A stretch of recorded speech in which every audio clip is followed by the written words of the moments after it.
दशरथ जी के 4 पुत्र हुए, राम लक्ष्मण भरत और शत्रुघ्न। कितने पुत्र हुए? राम लक्ष्मण भरत और राम लक्ष्मण को मैया ने राम को वनवास भेज दिया, लक्ष्मण जी गए और वनवास में राम जी ने क्या किया? धर्म की स्थापना की। वनवास में राम जी ने क्या किया मेरी मां? धर्म की स्थापना की। भाई कैसा हो? भरत जी जैसा। ये पूरी राम कथा राम जी क्या समझाते हैं? राम जी निषाद राज पर कृपा करते हैं, शबरी पर कृपा करते हैं, और पत्नी का अपमान रावण ने किया, चुराया, तो राम जी उस नारी का अपमान करने वाली की लंका जला देते हैं। अपनी पत्नी के लिए राम जी ये सब करते हैं।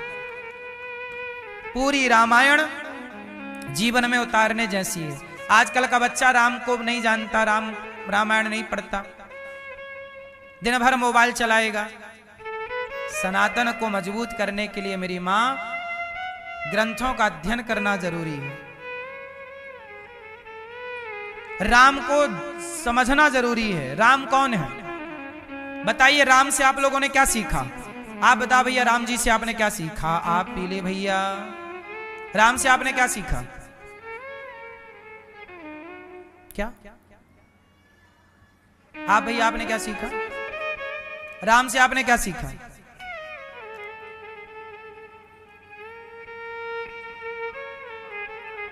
राम जी के पिता का नाम क्या है? मां का नाम? देखो, आपको पता नहीं है ना। और आप कितने साल के हो? 20 साल के। 20 साल के हो और राम की मां का नाम नहीं पता। इससे सनातन की रक्षा कर लोगे? सनातन की रक्षा केवल नारा लगाने से ना होगी, सनातन को जानने से सनातन की रक्षा होगी। गीता की रक्षा गीता को पढ़ने से होगी। गीता का लेक्चर देने से नहीं कि गीता गीता के पढ़ो, जानो, गीता पर चलो, राम पर चलो, राम के आदर्शों पर। राम की मां कौशल्या, पिता का नाम? क्यों भैया? भरत जी की मां का नाम आप बताओ हैं? और लक्ष्मण जी की मां का नाम नहीं पता?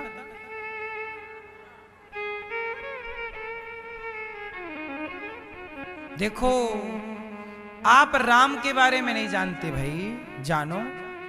राम का वनवास कितने वर्ष के लिए हुआ? 14 साल। राम जी कहां के राजा थे? कहां के? सब लोग शांत रहिए, जिनसे पूछेंगे वो जवाब देंगे, ठीक है? एग्जाम टाइम में आपको बोलने की इजाजत नहीं होती। बेटा बताओ, राम जी वनवास गए। वनवास जब गए तो राम जी पहली रात कहां रुके? कठिन है आपके लिए। चलो ये बताओ, राम जी की पत्नी का नाम क्या है? सिर्फ आप बताओ। सीता। और भरत जी की पत्नी? लक्ष्मण जी की पत्नी है? ठीक है, अच्छे से याद करना बेटा। आप बताओ, हाँ बताओ, शत्रुघ्न जी की पत्नी का नाम क्या है? नहीं? हनुमान जी की मां का नाम बताओ। आप सब चुप रहेंगे, बहन बताएगी मेरी। हनुमान, हाँ, ये सफेद कपड़ों वाली, हाँ, हनुमान जी की मां का नाम नहीं? चलो बताओ, रामचरितमानस किसने लिखा? किसने लिखा? रामायण किसने लिखी? हाँ, वाल्मीकि जी ने। रामचरितमानस किसने लिखी है बताओ भैया? रामचरितमानस के रचयिता कौन है? तुलसीदास जी। तुलसीदास जी की मां का नाम क्या है? ये सब अपने कुछ कुछ महापुरुषों को तो जानो। भगवत गीता किसने सुनाई थी? भगवत गीता आप बताओ, केवल आप। भगवत गीता किसने सुनाई? नहीं पता? कहां सुनाई? क्यों सुनाई? जब भगवत गीता जानते ही नहीं है तो इनका डिप्रेशन दूर कैसे होगा? तनाव दूर कैसे होगा? अरे अर्जुन युद्ध करने से पहले हार गए, हारे हुए अर्जुन को गीता सुनाई गई तो जीत गए। आज के युवाओं को गीता बहुत जरूरी है। यदि गीता सुनने लग जाए, पढ़ने लग जाए तो आपकी विजय जरूर होगी। अब पढ़ते ही नहीं, ये आपकी अज्ञानता। दिन भर इंस्टाग्राम और फेसबुक पे एक्टिवेट रहना है, आपको एक्टिव रहना है, धर्म पर एक्टिव नहीं है आप। बेटा बताओ, गीता किसने लिखी? गीता किसने लिखी? किसने सुनाई? चलो ये बताओ, हैं? जोर से, कहां सुनाई?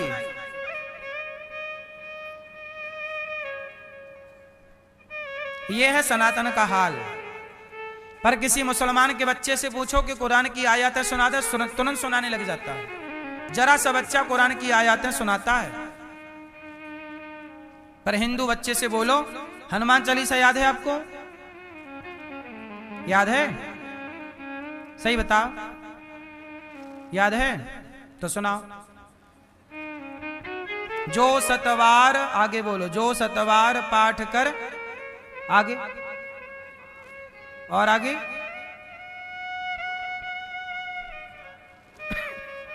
ठीक है, फिर आपको याद है, ठीक है। कुल मिला के कहना यह है कि अपने धर्म को जानो, मूल छोटी छोटी बातों को तो जानो। हमने बहुत सारे कठिन सवाल नहीं पूछे।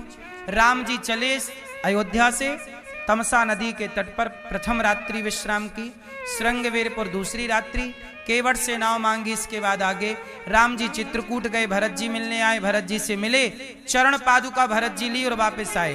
भरत जी 14 साल कहां रहे आप बताओ? भरत जी 14 साल राम के वियोग में कहां रहे? जिस जगह पे रहे उस जगह का नाम आज क्या है? नहीं पता?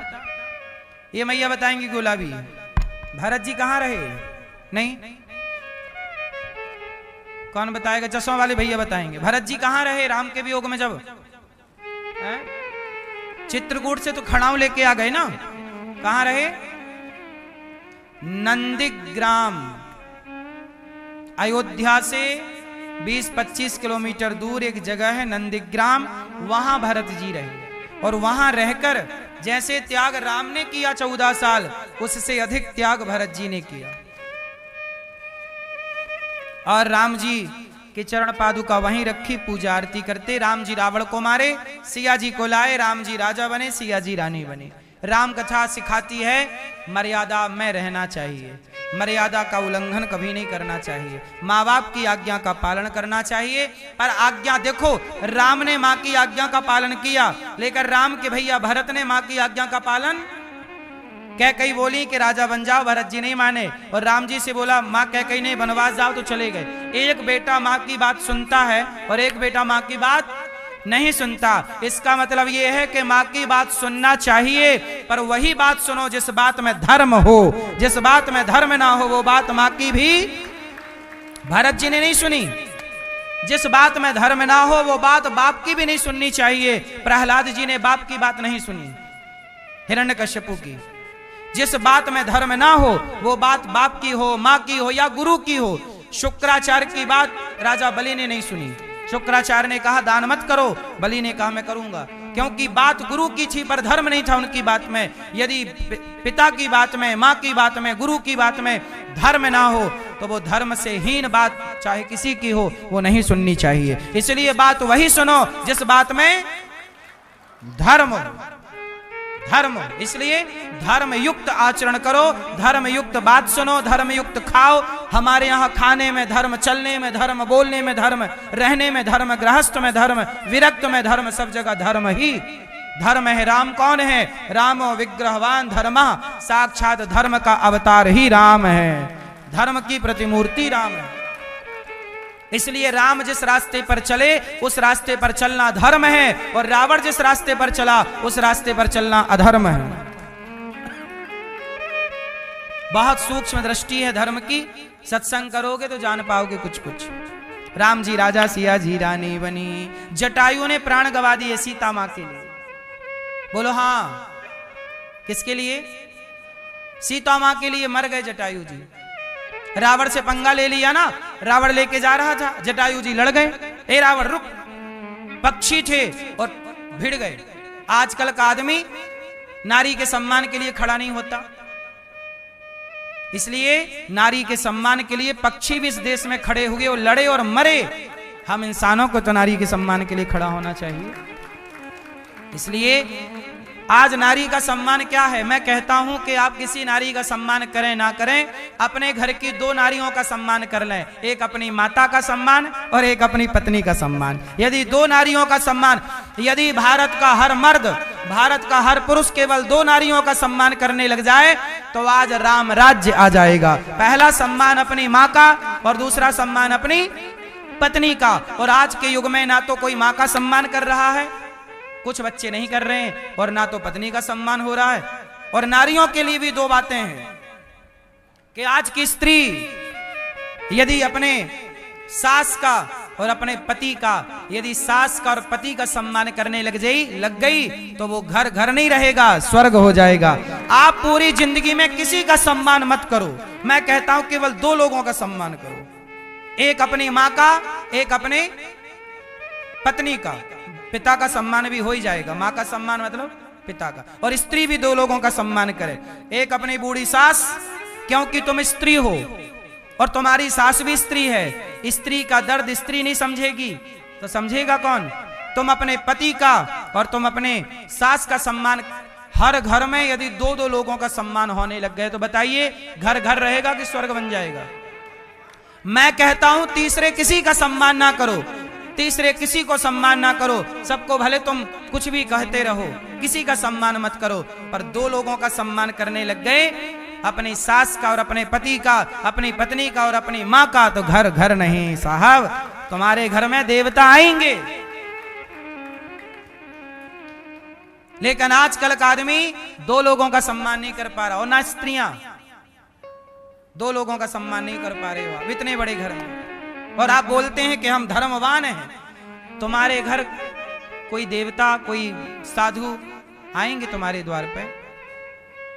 जिस घर में बड़ों का सम्मान नहीं होता ना, बड़ों की इज्जत नहीं होती, उस घर में देवता भी उस घर का अन्न ग्रहण नहीं करते।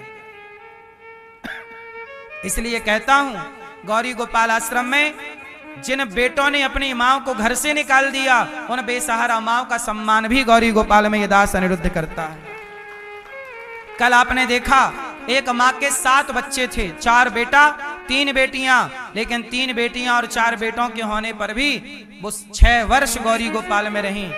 आखिरी में उनकी बड़ी बेटी ने नौकर को भेजा, जाओ माँ को लेके आओ, माँ चली गई। आज भी गौरी गोपाल में 309 वृद्ध माताएं रहती हैं, वो माएं जिन माओ को अपने बच्चों का इंतजार है कि अब बेटा आएगा, अब बेटी आएगी, कोई नहीं आता। जब तक कोई नहीं आता तब तक उन माओ का बेटा बनकर यह दास अनिरुद्ध सेवा कर रहा है।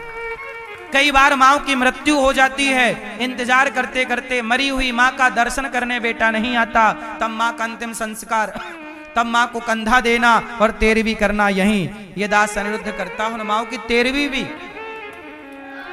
माओ की 13वीं और माओ को कंधा देने का काम भी ये दास अनिरुद्ध करता है।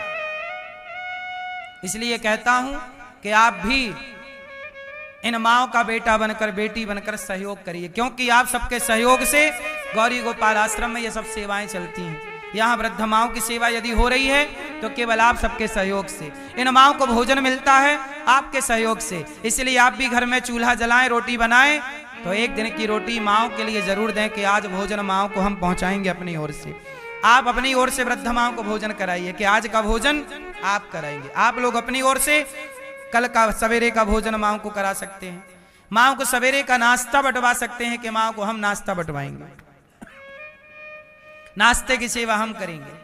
आप रात्रि का दूध, माओ के 1-1 गिलास दूध मिलता है माओ को, यहाँ सब माओ को 1-1 गिलास दूध की सेवा आप लोग कर सकते हैं।